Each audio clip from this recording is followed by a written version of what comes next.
হাসিনা বস্তুতপক্ষে নরেন্দ্র মোদীর চাকরানি হিসাবেই কাজ করেছে। ভারতকে এড়িয়ে চলা বাংলাদেশের পক্ষে সম্ভব না, আবার ভারতের পক্ষেও সম্ভব না বাংলাদেশকে এড়িয়ে চলা। আওয়ামী লীগকে এখানে ব্যান করার দরকার নাই, সে এমনি শেষ হয়ে গেছে। আওয়ামী লীগের দাঁড়াবার আর কোনো সম্ভাবনা নাই, শেখ হাসিনার ফেরত আসারও কোনো সম্ভাবনা নাই। জামাতে ইসলামী কিন্তু বাংলাদেশের বিরোধিতা আসলে করে না, কোনো সময় আর বলে না। সংবিধান যেভাবে শেখ মুজিবের আমল থেকে ধর্ষিত হয়ে আসছে, ভারত তো একটা হয়ে গেছে এখন বাংলাদেশে ক্রিমিনালদের একটা আশ্রয়স্থল। এরশাদ 5টা আসনে দাঁড়িয়েছিলেন, 5টা আসনেই জিতলেন নিজে। শেখ মুজিবও যদি 3.5 বছরের বেশি থাকতেন তার অবস্থাও খারাপ হতো। 15 বছরে যা হয়েছে হাসিনা, তার এই 5 বছরেই তাই হতো, হয় দেশ ছেড়ে পালাতে হতো, নয় মারা পড়তেন। 4 বছর থাকলে এদের বিরুদ্ধে ভয়ানক প্রবল আন্দোলন হবে। অন্তর্বর্তী সরকার তো প্রথমেই বলা দরকার যে এই অন্তর্বর্তী সরকারটা কি, এটা প্রথমে বোঝা দরকার। এইটা বুঝলে তারপরে তাদের একটা মূল্যায়ন করা সম্ভব।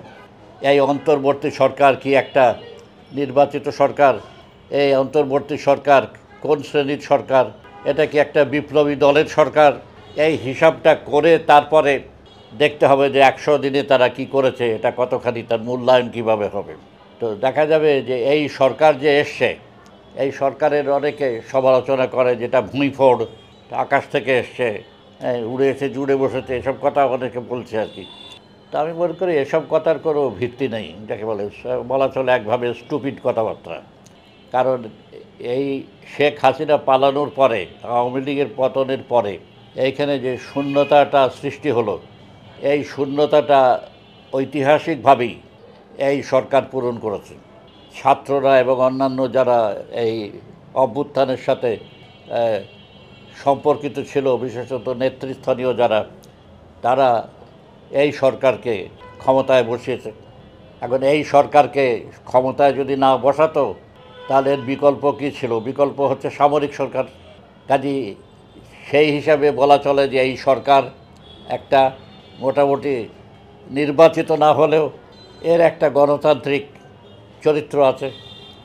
এই চরিত্র কতদিন থাকবে সেটা বলা যায় না, কিন্তু প্রাথমিকভাবে এর একটা গণতান্ত্রিক চরিত্র আছে। এই জন্যে যে এই অভ্যুত্থানের মধ্যে দিয়ে একটা অভ্যুত্থানের ফল হিসাবে এই সরকার প্রতিষ্ঠিত হয়েছে। কিন্তু মনে রাখতে হবে যে সরকারে যখন একটা প্রতিষ্ঠিত হয় ক্ষমতায়, তখন হঠাৎ করে একটা দেখতে হবে যে সামাজিক ভিত্তিটা কী, এর অর্থনৈতিক ভিত্তিটা কী। এখন এখানে 1972 সাল থেকে ব্যবসায়ী শ্রেণী ধীরে ধীরে ক্ষমতা দখল করেছে, যে জন্য এখন দেখা যাবে যে এই আওয়ামী লীগের আমলে পার্লামেন্টের 80% সদস্য ব্যবসায়ী, সরাসরি ব্যবসায়ী, বাকিরাও ব্যবসার সাথে যুক্ত। এবং সমস্ত জায়গায় দেখা যাবে যে যত রাজনীতির লোক রাজনীতি থেকে আসছে না, ব্যবসা থেকে আসছে, এবং প্রত্যেকটা রাজনৈতিক লোকই ব্যবসার সাথে জড়িত। এটা তো আগেকার দিনে ছিল না, ব্রিটিশ আমলে, পাকিস্তানি আমলেও এটা ছিল না। তাহলে এই যে শ্রেণীটা, যে ব্যবসায়ী শ্রেণী এখানে ক্ষমতায় আছে, সেই ব্যবসায়ী শ্রেণীর বলতে হবে যে তাদেরই এক হিসাবে প্রতিনিধি হিসাবে ছাত্ররা তাকে ক্ষমতায় বসালেও অর্থনৈতিক, সামাজিক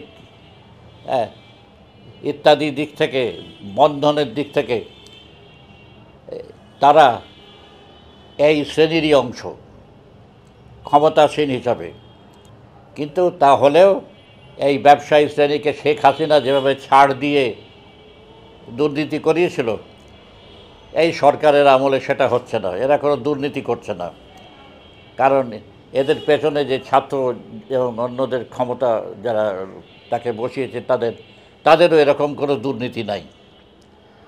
কাজে এই অবস্থায় যে এই সরকার ক্ষমতায় বসেছে, এবং যেহেতু এদেরকে ক্ষমতায় যারা বসিয়েছে, তারা এই ছাত্ররা এবং অন্যান্যরা যারা, তাদের একটা গণতান্ত্রিক চরিত্র আছে। সেজন্যে যেহেতু তাদের ওপরই এই সরকার নির্ভরশীল, সেজন্যে এই সরকারেরও একটা গণতান্ত্রিক চরিত্র আছে, যেটা বললাম। এ কারণে তারা কতগুলো কর্মসূচি সামনে রেখে কাজ করছে, কতগুলো সংস্কার তারা হাতে নিয়েছে। এবং এখানে দুটো প্রশ্ন আছে, একটা হচ্ছে সংস্কার, একটা নির্বাচন। এখন এই যে নির্বাচন আগে না সংস্কার আগে, এই যে একটা বিতর্ক দাঁড়িয়ে গেছে আর কি, এই বিতর্কটা মানে ক্ষতিকর। কারণ এই সরকার ক্ষমতা আসছে, আমি যেটা আগেও বলেছি অন্যান্য সাক্ষাৎকারে, যে এই সরকারের সামনে একটা সংস্কার কর্মসূচি আছে।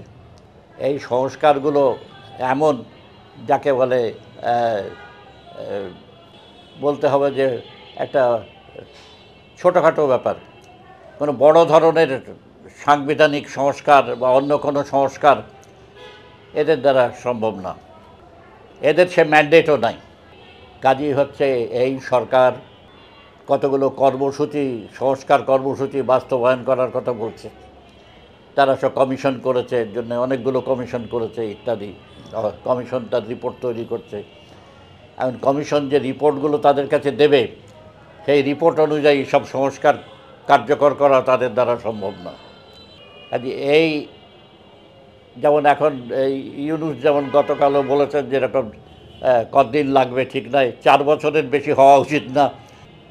এই 4 বছরের কথা বলার তো কোনো মানে নেই। 4 বছর এই সরকার যদি থাকে তাহলে খুব অসুবিধার মধ্যে পড়ে যাবে। 4 বছর থাকা এদের পক্ষে সম্ভব না। 4 বছর থাকলে এদের বিরুদ্ধে ভয়ানক প্রবল আন্দোলন হবে। কাজে এদের উচিত হবে নিজেদের অবস্থানটা বুঝে যে কতগুলো সংস্কার তাদের দ্বারা সম্ভব, কিছু ইলেকশন কমিশন ঠিক করা, এটা তাদের দ্বারা সম্ভব, এটা তাদেরকে করতে হবে। এটা সব সংস্কারের মধ্যে এটাই তাদের প্রধান দায়িত্ব। তাহলে এই সংস্কার যতটুকু তাদের দ্বারা সম্ভব সেগুলো তাড়াতাড়ি করে নির্বাচন দেওয়াই হচ্ছে তার উচিত। এখন এক্ষেত্রে এই সরকারের কি আসল মনোভাব সেটা তো বোঝা যাচ্ছে না। তারা তো চেষ্টা করবে যতদূর বেশি থাকা যায়, কিন্তু বেশি থাকার বিপদ আছে। একটা নির্বাচিত সরকারের একটা মেয়াদ থাকে 4 বছর 5 বছর, যাই হোক। এখন এদের মেয়াদহীন একটা অবস্থায় একটা সরকার থাকলে তার বিরুদ্ধে এমনিতেই কিছু প্রতিরোধ বিরোধিতা তৈরি হয়। এবং এখন যেহেতু একটা নির্বাচিত সরকারের একটা প্রয়োজন এবং দাবি সারা দেশে আছে, সেই জন্য এই নির্বাচনটাকে দীর্ঘদিন অনিশ্চিতকাল সরিয়ে রাখা, এটা এদের জন্য অসুবিধাজনক হবে। অবশ্য কিছু সময় তো এদেরকে দিতে হবে। এদের হাতে তো আলাদিনের প্রদীপ নাই। কাজেই যেটুকু সংস্কার করা দরকার তার জন্য এদের সময় দরকার, কিন্তু সে সময়টা কতটুকু মোটামুটি একটা সেটা তো বলতে হবে। এটা 6 মাস না 1 বছর না 1.5 বছর, এবং সেই সময় যতটা, তার মধ্যে যতটা পারে তারা কাজ করতে পারবে। তাহলে সংস্কার বলতে যা বোঝায়, এ দেশের উন্নতির জন্য নানা রকম কাজ যে বোঝায়, এর তো কোনো শেষ নেই। তো 100 বছর ধরে চলবে। তো 100 বছর ধরে তো এই সরকারকে ক্ষমতায় রাখা যায় না। তারা কোন সংস্কার কতটুকু করবে এইটা তাদেরকে ঠিক করতে হবে, এবং এর জন্য কত সময় লাগবে এটা একটা হিসাব করে বলতে হবে। আমার মনে হয় এইটা ঘোষণা যদি করে দিয়ে তারা কাজ করে তাহলে তাদের বিরোধিতা সেরকম হবে না। কিন্তু এটা না করে যদি নির্বাচনের যে প্রশ্নটা এড়িয়ে গিয়ে তারা নিজেদের মেয়াদ সম্পর্কে চুপ করে থাকে, তাহলে ভবিষ্যতে অল্প দিনের মধ্যেই এরা খুব অসুবিধায় পড়বে। এই সরকারের মেয়াদ কেমন হওয়া উচিত বলে মনে করেন? কেমন হওয়া উচিত মানে এটা যুক্তিসঙ্গত হওয়া উচিত। তারা যদি বলে 1 বছর লাগবে কি 1.5 বছর লাগবে, সেটা হতে পারে, কিন্তু 4 বছর লাগবে বললে সেটা তো যুক্তিসঙ্গত না। কাজে এইভাবে বলা দরকার। সেটা মেয়াদ কত লাগবে এটা আগে তাদেরকে বলতে হবে যে কোন কোন ক্ষেত্রে তারা সংস্কারটা করতে চায়। সংস্কার তো 100 রকম হতে পারে। এরা কোন সংস্কার বাস্তবত হাতে নিবে নিজেরা, সেটা বলতে হবে যে এই সংস্কারগুলো আমরা করব। তাহলে 100 রকম সংস্কারের কর্মসূচি তো হতে পারে না। কাজে এদিকে বলতে হবে যে কোন সংস্কার তারা করতে চায়, সেই সংস্কারগুলোর কথা পরিষ্কার করতে হবে। মেয়াদের সঙ্গে সঙ্গে এই সংস্কারগুলো কি তারা করবে সেটা বলতে হবে, এবং এই সংস্কারগুলোর জন্য এই সময় লাগবে এটা বলতে হবে। এবং এই সময় সামান্য 2-4 মাস হলে চলবে না, আবার 4 বছর হলেও চলবে না। এইটা একটা কি সংস্কার করবে তার জন্য কত দিন লাগবে এটা একটা হিসাব করে তাদেরকে নিজেদের মেয়াদের কথা বলতে হবে। বুদ্ধিজীবীরা এমনি মধ্য শ্রেণীর একটা সম্প্রদায় হিসাবে সুবিধাবাদী।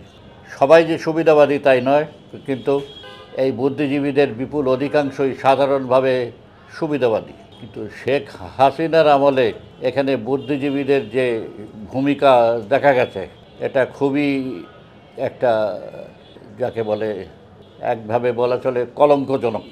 এখানে শিক্ষক হোক, সাংবাদিক হোক, লেখক হোক, বিভিন্ন পেশায় নিযুক্ত লোক হোক, ব্যাপকভাবে তারা শেষ পর্যন্ত শেখ হাসিনাকে সমর্থন করেছে। এর একটা কারণ হচ্ছে ক্ষমতায় অধিষ্ঠিত প্রধান ব্যক্তি হিসাবে, প্রধানমন্ত্রী হিসাবে হাসিনা যে কাজটা করেছিল সেটা করে থাকে অনেকেই, কিন্তু হাসিনা যেভাবে করেছে এভাবে আগে কেউ করেনি। সেটা হচ্ছে লোকের সামনে তাকে যারা সমর্থন করবে তাদের জন্য চুরি, দুর্নীতি, পুরস্কার ইত্যাদির দরজা একবারে অবাধ করে দিয়েছিল। তাকে সমর্থন করে সব বুদ্ধিজীবীদের সে পুরস্কৃত করেছে নানাভাবে, তাদের নিজের অবস্থানে চুরি দুর্নীতি করতে সাহায্য করেছে, এবং যাকে অ্যাকাউন্টেবিলিটি বলে, যে হিসেব দেওয়া, হাসিনার সময় সেটা আর থাকেনি। যে যত অপরাধী করুক তার কোনো রকম বিচার শাস্তি হয়নি যদি সে সরকারের সাথে সম্পর্কিত থাকে। হাসিনা নিজে একটা খুব বড় ধরনের ক্রিমিনাল ছিল, এবং ক্রিমিনাল হিসাবে শেখ হাসিনা এই বুদ্ধিজীবীদেরকে যেভাবে সুযোগ সুবিধা দিয়েছে, লাগাম ছেড়ে দিয়েছে তাদের জন্যে, এ কারণেই এই বুদ্ধিজীবীরা শেষ পর্যন্ত তাকে সমর্থন করছে। এখন শেখ হাসিনা চলে যাওয়ার পর তারা ঘাপটি মেরে আছে, এখনও চুপ করে আছে অনেকে, কেউ কিছু উৎপাত করার চেষ্টাও করছে, কিন্তু তাদের এটা সুবিধা হবে না। কারণ আওয়ামী লীগের থেকে রস পেয়ে তারা নিজেদের অবস্থা গুছিয়ে নিয়েছে। এখন আওয়ামী লীগের সেই অবস্থা তো আর নাই, এবং সেই অবস্থা ফিরে আসারও কোনো সম্ভাবনা নাই। এই অবস্থায় এইসব যে বুদ্ধিজীবীরা, লেখক, সাংবাদিক, শিক্ষক, বিভিন্ন পেশায় নিযুক্ত লোকজন, এমনকি ডাক্তার, ইঞ্জিনিয়ার, এসব পর্যন্ত যত যেখানে যে ছিল, তারা আওয়ামী লীগ এর পক্ষে দাঁড়িয়ে এখন আর কোনো সুবিধা করতে পারবে না। এখন এরা যেহেতু সুবিধাবাদী, তাদের একটা অংশ আনুগত্য পরিবর্তন করে এখন যারা ক্ষমতায় থাকবে তাদের খেদমত করবে ভবিষ্যতে। ঠিক এখনই তারা করতে পারছে না ভুল পাল্টে, কিন্তু অদূর ভবিষ্যতেই তারা করবে। বুদ্ধিজীবীদের যে অবস্থান সেই অনুযায়ী সেটা তো একটা উল্লেখযোগ্য ব্যাপার, যে হচ্ছে যে এই হাসিনা 5ই অগস্ট যে পালালো, এরকমভাবে পালানো তো খুব কমই দেখা গেছে। এরকমভাবে পালিয়েছে, এটা বলেছি কিউবার বাতিস্তা, টিউনিসিয়ার বেন আলী টিউনিসিয়ার পালিয়েছে তারা। কিন্তু তারা তফাৎ আছে, তারা যে পালিয়েছে তার সাথে তাদের দলের লোকজন সব হাজার হাজার বাড়িঘর ছেড়ে পালায়নি, তারাই পালিয়েছে। এইখানে যেটা ঘটেছে 5ই অগস্ট হাসিনা পালিয়ে যাওয়ার পরে, আওয়ামী লীগ সরকারের পতনের পরে, শুধু হাসিনা বা তার যে কর্মচারী ওবায়দুল কাদের ছিল সে পালিয়েছে তাই নয়, এখানে সমস্ত যত আওয়ামী লীগের নেতা, কর্মী, মন্ত্রী, সংসদ সদস্য ইত্যাদি বিভিন্ন জেলায়, বিভিন্ন পর্যায়ে, উচ্চ পর্যায়ে, মাঝারি, নিম্ন পর্যায়ের যত আওয়ামী লীগের লোক ছিল তারা পালিয়েছে। আওয়ামী লীগের সাথে সম্পর্কিত বুদ্ধিজীবী পালিয়েছে, তার সাথে সম্পর্কিত আমলা পালিয়েছে, পুলিশ পালিয়েছে। এইভাবে একটা সরকারের পতনের পর শুধু সরকারের প্রধান নয়, হাজার হাজার যে লোক পালিয়েছে, এইটার কোনো পূর্ব দৃষ্টান্ত সারা দুনিয়ার ইতিহাসে নাই। দুনিয়ার ইতিহাসে এই জিনিসটা হয়নি, এবং এখানে বুঝতে হবে কী কারণে হয়েছে। কারণটা হচ্ছে এই হাসিনা যেভাবে অক্টোপাসের মতো এই দেশের জনগণের ঘাড়ে চড়ে তাদের উপর নির্যাতন করেছে, শোষণ করেছে, এবং ওপর থেকে নিচে পর্যন্ত সমস্ত ক্ষেত্রে প্রতিরোধের গলা চিপে ধরেছে, নির্যাতনকে একবারে গ্রামান্তর পর্যন্ত নিয়ে গেছে, প্রত্যেকটা সমাজের স্তরে নির্যাতন চালিয়েছে, চুরি দুর্নীতি অবাধ করে দেশকে লুটপাট করে শেষ করে দিয়েছে। এই রকম কোনো ব্যাপার হয়নি। পাকিস্তান আমলেও কোনো সময় হয়নি, অন্য সময়ে বাংলাদেশেও হয়নি। কাজে এই যে একটা চরম নির্যাতন, ব্যাপক নির্যাতন, গভীর নির্যাতন হয়েছে, তার প্রতিক্রিয়াতেই এই জিনিসটা হয়েছে যে এখানে যেভাবে হাসিনা দেশ ছেড়ে পালিয়েছে, যেভাবে তার লোকজন দেশ ছেড়ে পালিয়েছে, এ তো বেশ পালিয়েছে, তো ভারতে পালিয়ে গেছে অনেক। ভারত তো একটা হয়ে গেছে এখন বাংলাদেশে ক্রিমিনালদের একটা আশ্রয়স্থল। ভারত তাদেরকে আশ্রয় দিচ্ছে, অন্য দেশেও পালাচ্ছে। তারপরে এখানে পুলিশে কিছু লোককে ধরেছে, বাকি তো এখানে লুকিয়ে আছে, আত্মগোপন করে আছে অনেক। হ্যাঁ, এই যে অবস্থাটা, ব্যাপকভাবে একটা অর্গানাইজেশনের উপরে হামলা, এরকম তো 54 সালে হয়নি। মুসলিম লীগ হেরে গেছিল, কিন্তু মুসলিম লীগের লোকরা তো বাড়িঘর ছেড়ে পালায়নি। 69 সালেও সেটা হয়নি, 71 সালের মার্চ মাস বা 90 সালেও এটা হয়নি। 90 সালে তো অন্যরকম ব্যাপার হয়েছিল, এরশাদের বিরুদ্ধে আন্দোলন হয়েছিল, এরশাদ ক্ষমতা হস্তান্তর করে দিয়েছিলেন, নির্বাচন হলো 91 সালে। আশ্চর্যের ব্যাপার হচ্ছে যে নির্বাচন যখন হলো, এরশাদ 5টা আসনে দাঁড়িয়েছিলেন, 5টা আসনেই জিতলেন নিজে, যেখানে হাসিনা 5টা আসনে দাঁড়িয়ে 2টো আসনে ঢাকা, 2টো হেরে গেছিল। এরশাদের বিরুদ্ধে আন্দোলন করে হেরে গেল, আর যার বিরুদ্ধে আন্দোলন করা হচ্ছিল সে 5টা সিটই জিতে গেল, এবং তার দলে 30-35টা লোকও নির্বাচিত হলো। এটা খেলা। তাহলে বুঝতে হবে যে এরশাদের যে ডিক্টেটরশিপ আর হাসিনার ডিক্টেটরশিপের তফাৎটা এখানে বুঝতে হবে। যদিও এরশাদের বিরুদ্ধেও একটা হয়েছিল, আর হাসিনার বিরুদ্ধেও অভ্যুত্থান হয়েছে, দুটোর মধ্যে পার্থক্য বোঝাতে হবে। যেখানে হাসিনা পালালো, লোকজন এইভাবে পালালো, সেখানে এরশাদ দাঁড়িয়ে গেল। তার একটা কারণ হচ্ছে এরশাদ নানা রকমভাবে অপকর্ম করলেও গ্রামের লোকের উপরে কোনো অত্যাচার করেনি, মানুষের উপরে অত্যাচার এরশাদ সেভাবে করেনি। নির্যাতন যাকে বলে, আর নির্যাতন একটা জিনিস যে শোষণের বিরুদ্ধে মানুষ দাঁড়ায়, কিন্তু শোষণের থেকে নির্যাতন হলে অনেক বেশি দাঁড়ায়। শোষণ করছে, যেমন এই কলকারখানাগুলোতে শোষণ করছে, তার বিরুদ্ধে হচ্ছে, কিন্তু সেখানে যদি গুলি করে, যদি নির্যাতন করে, যদি শত শত ধরে নিয়ে যায়, যদি সেখানে তার বিরুদ্ধে প্রতিরোধ অনেক বেশি হয়। যে নির্যাতন একটা খুব গুরুত্বপূর্ণ ব্যাপার। দেখা যাবে যে জিয়াউর রহমান হোক বা এরশাদ হোক, তাদের আমলে এই নির্যাতনটা সেভাবে হয়নি। হাসিনার আমলে যে নির্বাচন হয়েছে তার 1000 ভাগের 1 ভাগও বোধ হয় এদের আমলে হয়নি। হাসিনা এমন দৃষ্টান্ত স্থাপন করেছে যেটা তার বাপের 3.5 বছরের সাথে তুলনা করা যেতে পারে। শেখ মুজিবের সেখানেও খুব নির্যাতন হয়েছিল। আসলে শেখ মুজিবও যদি 3.5 বছরের বেশি থাকতেন, এটা আমি বলেছি, আরও 1.5 বছর, 2 বছর, 2.5 বছর যদি থাকতেন, তার অবস্থাও খারাপ হতো। 15 বছরে যা হয়েছে হাসিনার, তার এই 5 বছরেই তাই হতো। হয় দেশ ছেড়ে পালাতে হতো, নয় মারা পড়তেন, এই অবস্থা হতো। যাই হোক, তো এই হচ্ছে কারণ যে জন্যে আরব বসন্তের সময় যা হয়নি বা অন্য কোনো দেশে এইভাবে হয়নি, সেটা বাংলাদেশে হয়েছে। সংস্কার আর নির্বাচন যে একটা কথা হচ্ছে, এখানে বিএনপি বলছে যে সংস্কার করা দরকার। কি কি বিষয়ে সংস্কার করা দরকার এর কোনো লিস্ট বিএনপিও তৈরি করেনি, এই সরকারও তৈরি করেনি। তারা অনেক কমিশন করেছে, কিন্তু তারা ঠিক বলছে না যে ঠিক কোন কোন সংস্কারগুলো তাদের আমলে তারা করতে পারবে। সংস্কার তো অনেক রকম হতে পারে, সেই যে একঝুড়ি সংস্কার তো এই সরকারের পক্ষে সম্ভব না। তাদের উচিত হচ্ছে নির্দিষ্টভাবে বলা যে এই ভাই সরকার সংস্কারগুলো আমরা করব। সেটা তারাও বলেনি, বিএনপিও বলেনি, কোনো অর্গানাইজেশনে বলে খুব ভেগভাবে, অস্পষ্টভাবে সংস্কারের কথা বলা হচ্ছে। তার মধ্যে একটা আছে নির্বাচন কমিশনের সংস্কার, এটা বলছে। বিএনপির কথা হলো সংস্কার দরকার, কিন্তু নির্বাচনও তাড়াতাড়ি দিতে হবে। কারণ এটা ঠিক যে বর্তমান অবস্থায় নির্বাচন হলে বিএনপি তো সংখ্যাগরিষ্ঠ দল হিসাবে ক্ষমতায় আসবে,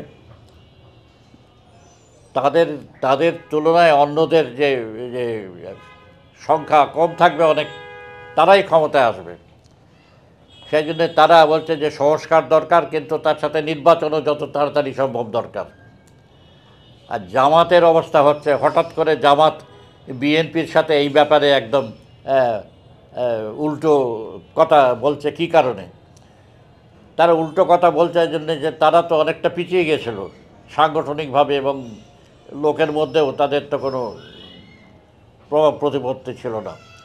এখন তারা মনে করছে যে তারা যদি সময় পায়, তাহলে আজকে নির্বাচন হলে তারা যে দু একটা সিট পাবে, 1 বছর পরে বা 2 বছর পরে নির্বাচন হলে তারা দেরি হলে তারা নিজেদেরকে আরও গুছিয়ে নেবে, আরও সিট পাবে। অন্যান্য ইসলামী দলগুলো আছে, তাদের সাথে একটা কোয়ালিশন করার চেষ্টা তারা করছে। এই করে তারা মনে করছে যে সংখ্যাগরিষ্ঠ না হলেও একটা বিরাট শক্তি হিসাবে তারা নির্বাচনে ফল পাবে।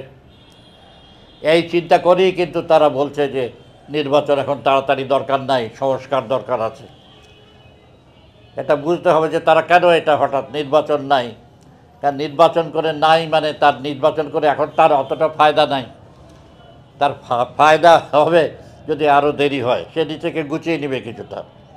আর বিএনপি চাইছে যত তাড়াতাড়ি নির্বাচন হয় তত তার সুবিধা। আচ্ছা, জামায়াত কি জনপ্রিয় হয়ে উঠছে বলে মনে করেন? এটা একটা ইন্ডিয়ান প্রপাগান্ডা বলা যেতে পারে, এবং এই দেশের অনেক লোকরা, বুদ্ধিজীবীরাও এরই ভিকটিম। তারা বলছে জামাত পপুলার। কিসের জামাত কোত্থেকে পপুলার হলো? এর প্রমাণ কি? জামাত কি করলো যার জন্য জামাত কি সৎ কাজটা করলো যার জন্য সে হঠাৎ জনপ্রিয় হয়ে যাবে? আর এই দেশে আমি মনে করি জামাতের লোকজন কিছু থাকলেও, ভোট কিছু পেলেও, সিট কিছু পেলেও, এই দেশে কোনো ধর্মীয় সংগঠন বড় রকম কোনো অবস্থান তৈরি করতে পারবে না। এই দেশে 1947 সাল থেকে সাম্প্রদায়িকতার বিরুদ্ধে লড়াই হয়েছে, ধর্মীয় রাজনীতির বিরুদ্ধে লড়াই হয়েছে। পরে জনগণের যে মাইন্ডসেট বলে, মানসিক গঠন, এটাও এমন হয়েছে যে তারা এই ধর্মীয় কোনো দলকে যে পেছনে দাঁড়িয়ে তাদেরকে সাহায্য করবে, তাদেরকে ক্ষমতায় বসাবে, এরকম না। জনগণের মধ্যে একটা গণতান্ত্রিক চেতনা আছে, এবং এই গণতান্ত্রিক চেতনার কারণেই তারা জামাতে ইসলামকে ব্যাপকভাবে সমর্থন করে ক্ষমতায় বসাবে, এরকম কোনো সম্ভাবনাই নাই। কথা হচ্ছে এখন যেটা শেখ হাসিনা এখনও পর্যন্ত বলতো যে তাদেরকে বাংলাদেশ বিরোধী ইত্যাদি, এটা ঠিক না। এখন তারা বাংলাদেশ বিরোধী না, তারা জনগণের দুশমন বলে আমি মনে করি, কিন্তু তারা বাংলাদেশের বিরোধী না। শেখ মুজিবের আমলেই শেখ মুজিবই তাদেরকে জেল থেকে বের করে এনে ক্ষমা করে দিয়ে দেশ গড়ার কাছে আহ্বান জানিয়েছিলেন। তারপর থেকে জামাতে ইসলামী কিন্তু বাংলাদেশের বিরোধিতা আসলে করে না, কোনো সময় আর বলে না। তারা এই পাকিস্তানের গৌরব কীর্তন বা 71 সালে তারা ঠিক কাজ করেছিল। এখন যেমন আওয়ামী লীগের লোকরা এখনও বলে যে হাসিনা ঠিক কাজ করেছিল, জামাতে ইসলামী তো সেটা এখন বলছে না যে 71 সালে ইয়াহিয়া খান ঠিক করেছিল, পাকিস্তান ঠিক করে, এটা তো বলছে না তারা। এটা তারা 74 সালেই বাদ দিয়েছে, 75 সালে বলা। তারা এখন আওয়ামী লীগ যেরকম বাংলাদেশে, তারাও সেভাবে বাংলাদেশি। কিন্তু বাংলাদেশি হলেই তো পবিত্র হয়ে যায় না, জনগণের লোক হয়ে যায় না। তার তো প্রমাণ আওয়ামী লীগ নিজেই। কাজেই আওয়ামী লীগ একটা দুশমন, জামাত ইসলামীও একটা দুশমন বাঙালি হিসাবেই। তারা বাঙালি এবং বাঙালিদেরই দুশমন। খালেদা জিয়া তো এখন আর রাজনীতিতে তার কোনো ভূমিকা কিছুই নাই। তার শরীরের যে অবস্থা, অন্য কথা বাদ দিলেও তার যে শারীরিক অবস্থা, তাতে তো তার নড়াচড়ার কোনো ক্ষমতা নাই। একটা ভূমিকা রাখতে গেলে তো করতে হবে, মাঠে ময়দানে যেতে হবে, বক্তৃতা করতে হবে। এখন খালেদা যদি বেরিয়ে গিয়ে যদি কোনো ময়দানে বক্তৃতা করেন, হতে পারে তারপরেই হার্ট ফেল করে মারা যাবে।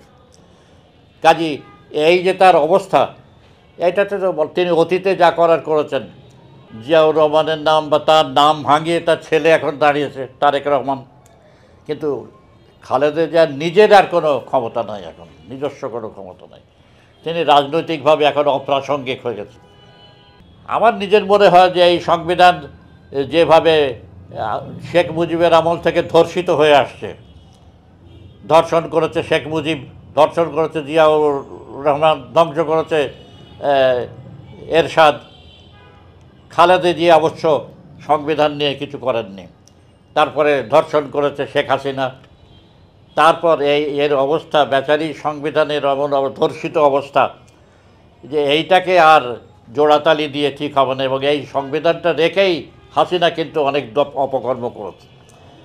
যারা কেউ কেউ বলছে যে এই সংবিধানকে রেখে খানিক সংস্কার করা দরকার, এর যে খারাপ যে ধারাগুলো এগুলো পরিবর্তন করা দরকার, আমার মনে হয় যে এটা পরিবর্তন করে ঠিকমতোভাবে আবার শাসন ব্যবস্থা দাঁড় করানো হচ্ছে, এই সংবিধান একবারে ফেলে দিয়ে নতুন সংবিধান করা দরকার। আর একটা কথা হচ্ছে, এই যে সংবিধান ৭২ সালে হয়েছিল, এই সংবিধান তো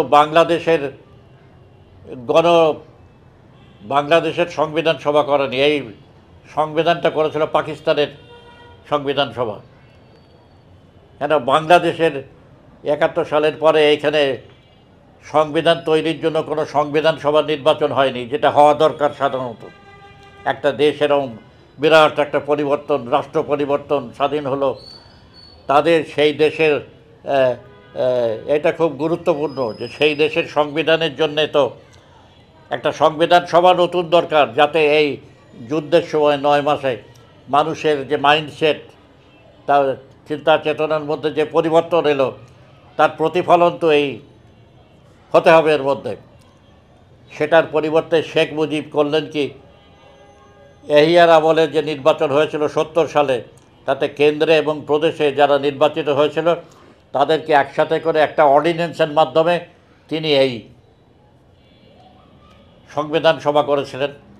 এবং এই দেশের বুদ্ধিজীবী রাজনীতিবিদদের এগুলোর এমনই অবস্থা যে এটাকে কেউ চ্যালেঞ্জ করেনি। যে একটা দেশের, নতুন স্বাধীন দেশের একটা সংবিধান হবে, সেটা একটা অর্ডিন্যান্সের মাধ্যমে একটা সংবিধান সভা হয়েছিল। এটা প্রথমতই এই সংবিধান যে সংবিধান সভা দ্বারা করেছিল এটাই ইললিগাল। এবং সেই সংবিধানকে নিয়ে, সেই সংবিধান সভাকে নিয়ে শেখ মুজিব আপাত দৃষ্টিতে কতগুলো গণতান্ত্রিক প্রভিশন তো আছে এই সংবিধানের মধ্যে, কিন্তু তিনি এগুলো রেখেছিলেন ইচ্ছা করেই, যে পরে এগুলো তিনি পায়ের নিচে ফেলবেন, এগুলো মারিয়ে যাবেন, শেষ করবেন। তাই তিনি করেছিলেন। যেসব গণতান্ত্রিক ধারা ছিল এটার মধ্যে, সেগুলোকে শেষ করে ৭৪-৭৫ সালে তিনি বাকশাল করলেন, দেশে একটা ফ্যাসিস্ট রেজিম এই যে সংবিধানের মধ্যেই ছিল সেটা দিয়ে হলো। এই কারণেই হচ্ছে যে এই সংবিধানকে যেভাবে ব্যবহার করা হয়েছে অতীতে এবং শেখ হাসিনার সময়, তাতে একে নাড়াচাড়া করা আমার মনে হয় ঠিক না। এটাকে একদম ফেলে দিয়ে নতুন একটা সংবিধান করা দরকার। তার মানে সেই সংবিধানে, যে বর্তমান সংবিধানে যা গণতান্ত্রিক ধারাগুলো আছে সেগুলো ফেলে দিতে হবে, সেগুলো সব রাখতে হবে। বর্তমান সংবিধানের মধ্যে যেসব গণতান্ত্রিক ধারাগুলো ৭২ সালে ছিল সেগুলো রাখতে হবে, এবং অন্যভাবেও এই সংবিধান এমনভাবে তৈরি করতে হবে যাতে এই সংবিধানকে ব্যবহার করে কোনো ফ্যাসিস্ট শক্তি ভবিষ্যতে দাঁড়াতে না পারে। আওয়ামী লীগের ফেরার কোনো সামান্যতম কোনো সম্ভাবনা নাই। আওয়ামী লীগ একদম উৎখাত হয়ে গেছে। মুসলিম লীগ যেভাবে ৫৪ সালে উৎখাত হয়ে গেছিল, তার চেয়েও খারাপ অবস্থা হবে আওয়ামী লীগের।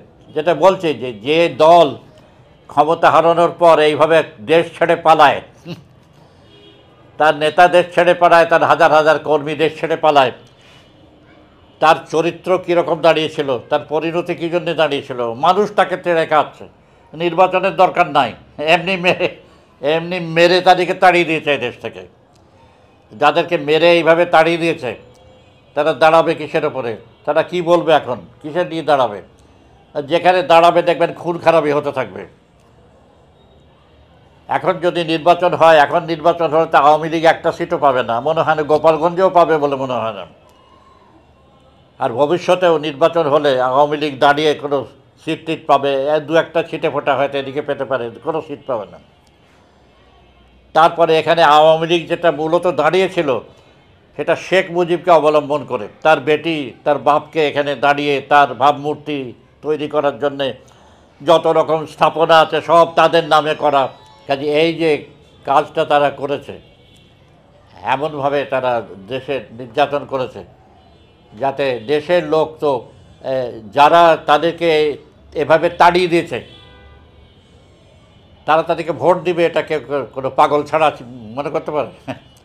যারা তাদেরকে এভাবে তাড়িয়ে দিয়েছে তারা কি তাদেরকে ভোট দিবে? আর তারা যদি তাদেরকে ভোট না দেয় তো আওয়ামী লীগ কিসের উপর দাঁড়াবে? আর প্রথম কথা হচ্ছে যে আওয়ামী লীগ যেহেতু আর ক্ষমতায় আসবে না, সেই জন্য যে বুদ্ধিজীবী সুবিধাবাদী বুদ্ধিজীবীরা তাদেরকে সমর্থন করেছিল তারাও শুকিয়ে মরে যাবে। আওয়ামী লীগ থেকে আর কোনো রস তারা তো পাবে না। বুদ্ধিজীবী সমর্থকরা না থাকার ফলে আওয়ামী লীগ কোনো দাঁড়াবার সম্ভাবনা নাই। ছাত্রদের মধ্যেও তারা দাঁড়াবে না, এটা মনে করার কোনো কারণ নাই যে ছাত্রদের মধ্যে আবার ছাত্রলীগ দাঁড়াবে। জনগণের মধ্যে তার কোনো সমর্থন হবে।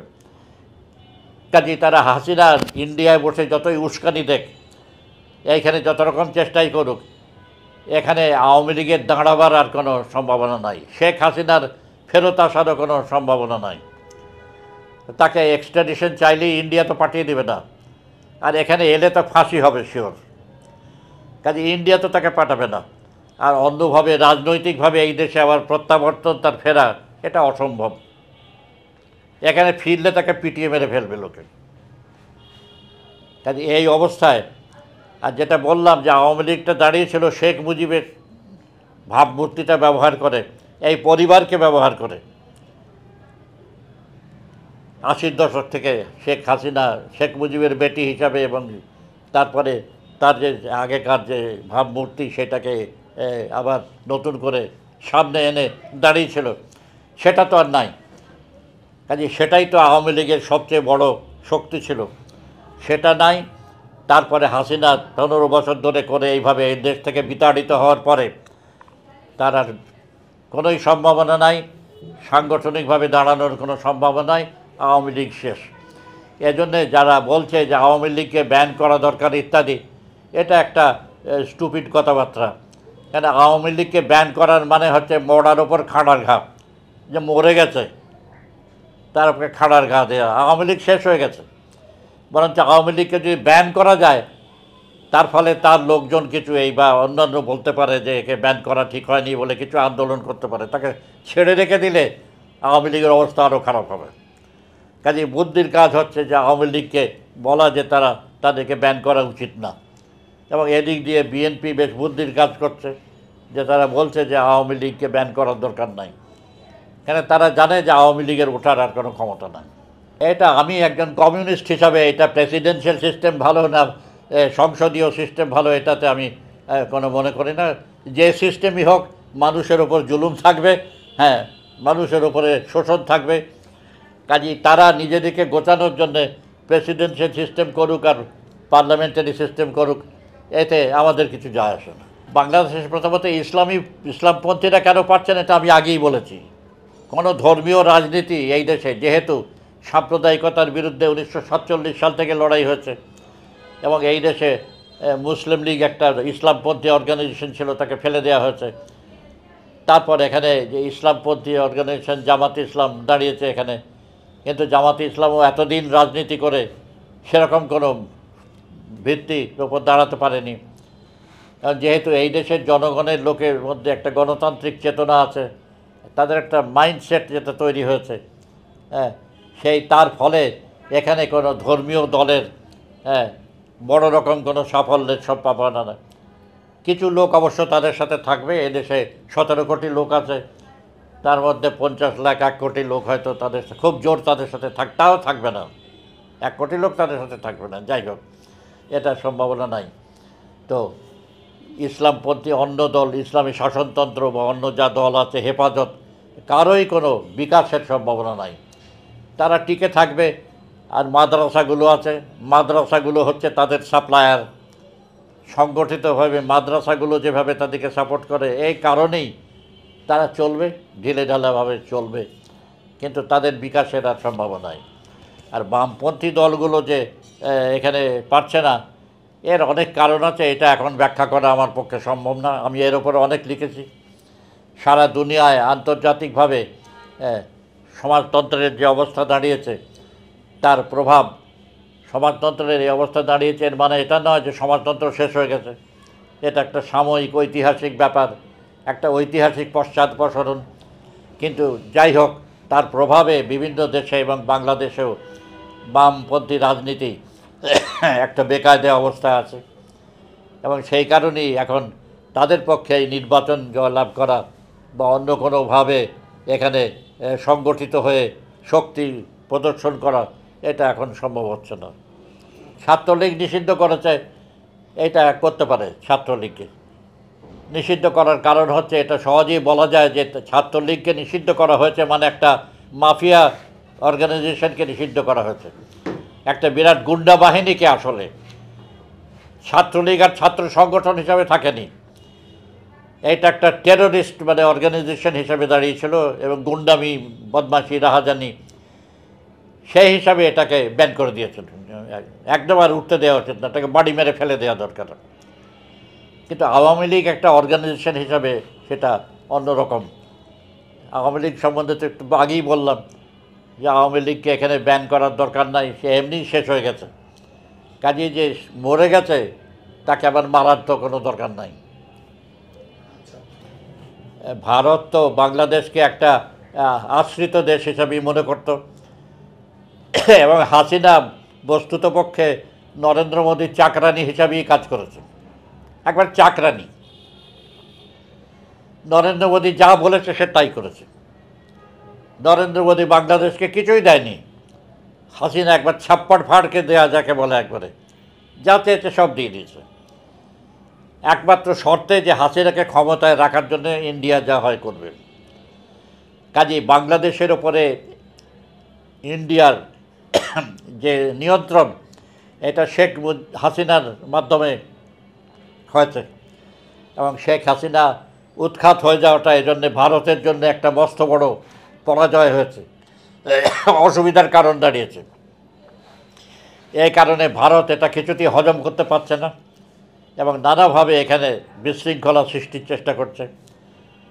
তারা এখানে হিন্দু সমাজকে উস্কানি দিচ্ছে। এখানে সামান্য দু একটা ঘটনা এখানে ঘটলে আক্রমণ, সেরকম আক্রমণ মুসলমানদের উপরেও অনেক হচ্ছে। হিন্দুদের উপরে কোনো আক্রমণ হলেই সেটা সাম্প্রদায়িক হয়ে যাচ্ছে, এবং ভারতের উস্কানিতে, এবং এখানে তাদের যে থেকে আরম্ভ করে এখানে ভারতীয় হাই কমিশন ইত্যাদি, এইখানে হিন্দুদের একটা বড় অংশকে উস্কানি দিচ্ছে। উস্কানি দিয়ে মনে করছে যে এখানে খুব একটা সুবিধা করতে পারবে, কিন্তু সেটা সুবিধা করতে পারবে না, এবং হিন্দুরাও কিছুদিন পরেই বুঝবে যে এইসব কাজ করে কোনো লাভ নাই। কিন্তু যেটা হচ্ছে, ভারত বাংলাদেশের সম্পর্কের ব্যাপারে যে মূল কথাটা হচ্ছে, এ দুই প্রতিবেশী দেশ।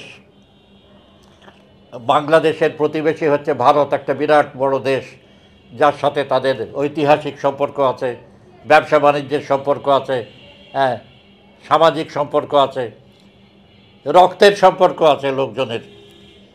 এই সম্পর্ক থাকার কারণে বাংলাদেশ ভারতকে বাদ দিতে পারে না, বাদ দেওয়ার কোনো শক্তি নাই। বাংলাদেশের উপরে ভারতের একটা প্রভাব থাকবেই, জামাতে ইসলামী এলেও থাকবে। ভারতকে এড়িয়ে চলা বাংলাদেশের পক্ষে সম্ভব না, আবার ভারতের পক্ষেও সম্ভব না বাংলাদেশকে এড়িয়ে চলা বা অবজ্ঞা করা। সেটা করলে খারাপ হবে। ভারত যদি একটা মোটামুটি সম অবস্থানের একটা সমান সমান একটা হিসাবে বাংলাদেশের সাথে তার সম্পর্ক রাখে, তাতে ভারতের পক্ষেও সেটা ভালো হবে। কিন্তু তারা যদি মনে করে যে এখানে আবার খবরদারি করবে বাংলাদেশের ওপরে, তাহলে তার পরিণতি ভালো হবে না। কাজেই ভারতকেও চেষ্টা করতে হবে কারণ বাংলাদেশই একমাত্র দেশ যারা ভারতের সাথে ভালো সম্পর্ক আছে। ভারত এমন একটা প্রতিক্রিয়াশীল জায়গা যে তার সাথে ভারতের কোনো প্রতিবেশীরই ভালো সম্পর্ক নাই, পাকিস্তান তো দূরের কথা, সেখানে নেপাল, শ্রীলঙ্কা, এমনকি ভুটানের সাথে বাহ্যত সম্পর্ক ভালো থাকলেও ভালো নাই, কারোর সাথে সম্পর্ক ভালো নাই, একমাত্র বাংলাদেশের সাথে। কাজে এই বাংলাদেশের সাথে ভারতকে সম্পর্ক ঠিক রাখতে হবে। এটা নরেন্দ্র মোদী যতই চালাকি করুক এবং ক্ষতি করার চেষ্টা করুক, তাকে এই নীতির উপরে বেশি দিন দাঁড়িয়ে থাকতে পারবে না। তাকে এটার পরিবর্তন করতেই হবে এবং বাংলাদেশে যে সরকারই আসুক তার সাথে একটা টার্মে আসা, যাকে বলে একটা কার্যকর সম্পর্ক আসা, তার দরকার হবে। শেখ হাসিনা দেশে ফিরবে কী করে? শেখ হাসিনা দেশে ফিরতে পারে একমাত্র তাকে এক্সট্রাডাইট করে নিয়ে এলে। তো এক্সট্রাডাইট তো হবে না, ইন্ডিয়া তো তাকে দিবে না। আর শেখ হাসিনা যে রাজনৈতিকভাবে আবার ফিরে আসবে তার কোনো সম্ভাবনা নেই। শেখ হাসিনা এখানে ফিরে এলে তাকে পিটিয়ে মেরে ফেলবে লোকে। হ্যাঁ, উস্কানি দিলে কি হবে? উস্কানি দিয়ে কি কাজ হয়? উস্কানি দিলেই কাজ হবে? দেশের যে অবস্থা রয়েছে তাতে হাসিনাকে, যাকে এই দেশের লোক মেরে তাড়িয়ে দিয়েছে, তার কথা এই দেশের লোক শুনবে? কিছুই শুনবে না। সে প্রতিহিংসা কারণে চেষ্টা করতে পারে নানা রকম, কিন্তু চেষ্টা করলেই তো কাজ হবে না, কাজ হচ্ছেও না। সে এত যে উস্কানি দিচ্ছে জনগণের মধ্যে, তার তো কোনো সমর্থন নাই। সে এলে তাকে পিটিয়ে মেরে ফেলবে। ট্রাম্প আর মোদি তো, ট্রাম্প তো একটা ক্রিমিনাল, একটা বিরাট ফ্যাসিস্ট ক্রিমিনাল, এবং নরেন্দ্র মোদিও একটা ক্রিমিনাল। এইগুলোর সাথে তো নানা মিল আছে, এবং এরা দুইজনই হচ্ছে অসম্ভব রকম মুসলমান বিদ্বেষী। এই মুসলমান বিদ্বেষীর কারণেই কিন্তু তারা এক বন্ধু, খুব দুজনে খুব বন্ধু। এই বন্ধু হয়ে তারা চেষ্টা করতে পারে এটা সেটা, কিন্তু এইসব করে লাভ হবে কোনো বলে মনে হয় না। ভবিষ্যতে বাংলাদেশ সরকার যদি ঠিকমতো চিন্তাভাবনা করে দাঁড়ায়, কাজ করে, তাহলে ওই নরেন্দ্র মোদী আর ট্রাম্পের উস্কানিতে বিশেষ করে সুবিধা হবে না। আর আগেকার দিনের মতো আমেরিকা তো একমাত্র না। ট্রাম্প যদি বদমাইশি করে তো বাংলাদেশের জন্য চীন আছে, রাশিয়া আছে, অন্য জায়গা আছে, অল্টারনেটিভ আছে। তাদেরকে এটাও হিসাব করতে হবে যে প্রশান্ত মহাসাগরীয় এলাকায়, এইখানে প্রশান্ত মহাসাগরীয় এলাকায় এই জায়গায় বাংলাদেশের একটা স্ট্র্যাটেজিক গুরুত্ব আছে। এখানে বাংলাদেশ যদি চীনের সাথে যুক্ত হয়ে যায় তাহলে তো ভারতের মহা ক্ষতি, আমেরিকারও ক্ষতি। কাজেই তারা বাংলাদেশকে এমন জায়গায় ঠেলতে পারে না যেখানে তারা আমেরিকা বা ভারতের সাথে সম্পর্ক বাদ দিয়ে চীনের সাথে চলে যাবে।